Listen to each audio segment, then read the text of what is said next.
फिर से मैं आप सभी के सामने उपस्थित हूँ बेहद महत्वपूर्ण टॉपिक के साथ। और आज हम बात करने वाले हैं आपदा प्रबंधन संशोधन जो विधेयक था उसके बारे में, जो कि दोनों सदनों से फाइनली पास हो गया है।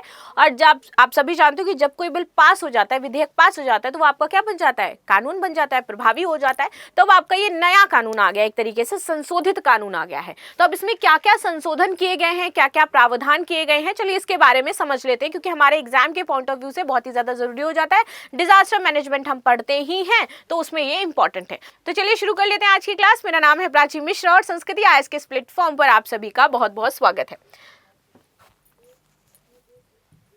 न्यूज है, आपदा प्रबंधन संशोधन विधेयक को मिली संसद की मंजूरी। आपदा से निपटने के लिए शहरों में बनेगा प्राधिकरण। तो अब हर एक शहर में आपका जो प्राधिकरण है वो स्थापित किया जाएगा, जबकि पहले ऐसा नहीं था।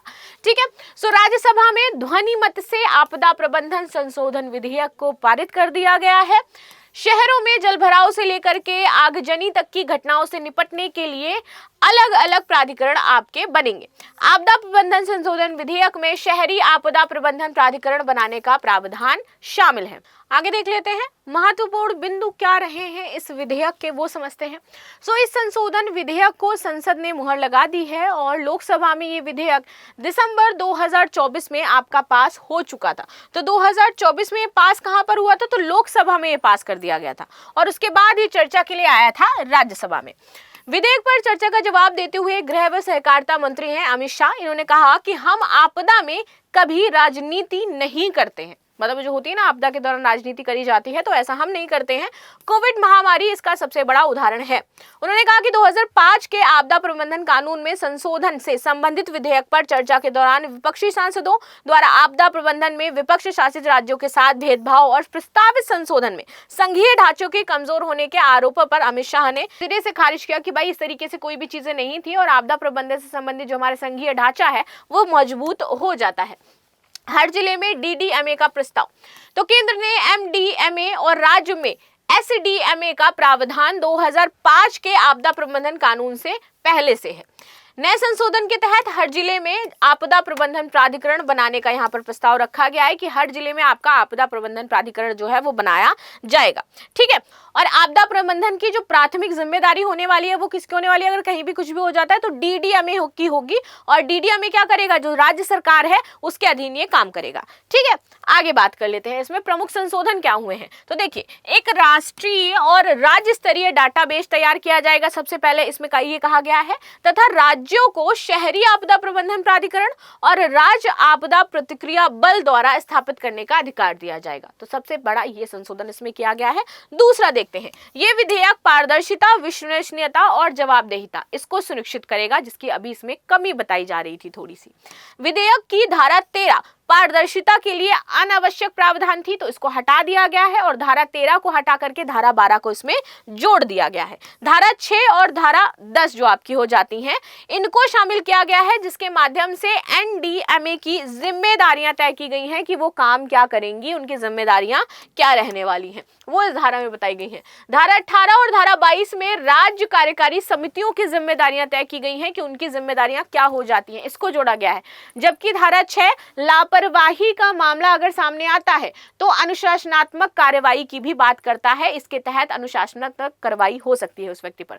धारा 68 में गैर अनुपालन के लिए दंड का भी प्रावधान है कि उस दौरान अगर कहीं चूक होती है, किसी ने सही से काम नहीं किया है, तो उसको दंड भी दिया जाएगा। संशोधन में आपका पर्यावरण संरक्षण है, जलवायु परिवर्तन का मुद्दा, ग्लोबल वार्मिंग, इसको भी ध्यान रखते हुए परंपरागत तरीके से वैज्ञानिक तरीकों को अपनाने की बात कही गई है।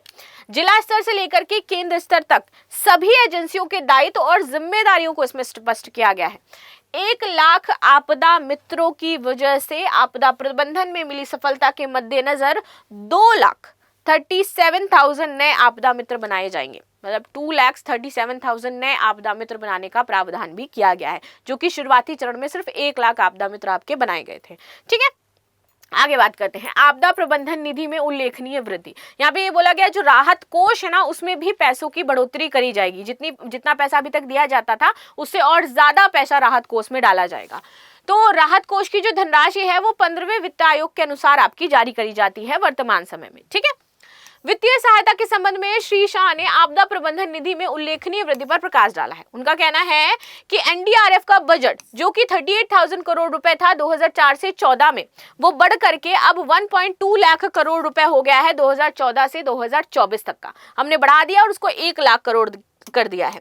ठीक है, जबकि इसी अवधि में एनडीआरएफ का बजट 28,000 करोड़ रुपए से बढ़ा करके 79,000 कर दिया गया है। कुल मिलाकर के राज्यों को दी जाने वाली जो केंद्रीय धनराशि है वो 66,000 करोड़ रुपए से 3 गुना बढ़ा करके 2 लाख करोड़ रुपए कर दी है। तो इस तरीके से अब हम जितनी भी आपदाएं आती हैं उसके प्रबंधन का काम कर रहे हैं और हमने इसकी धनराशि को बढ़ाया भी है।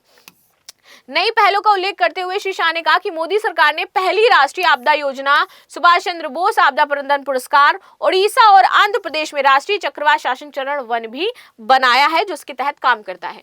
अंतर मंत्रालय परामर्श अब पिछली व्यवस्था की तुलना में बहुत तेजी से रिपोर्ट प्रस्तुत करेगा, यानी कि इससे संबंधित जो भी रिपोर्ट्स होती है, कहाँ पैसा कितनी जान माल की हानि हुई है, पैसा कहाँ पर कितना लगाया, राहत कार्य कहाँ चल रहा है, इससे संबंधित रिपोर्ट त्वरित पेश करी जाएगी। इसमें यहाँ पर बदलाव हुआ है। राष्ट्रीय आपदा प्राधिकरण बल की 16 बटालियनें अब कार्यरत हैं।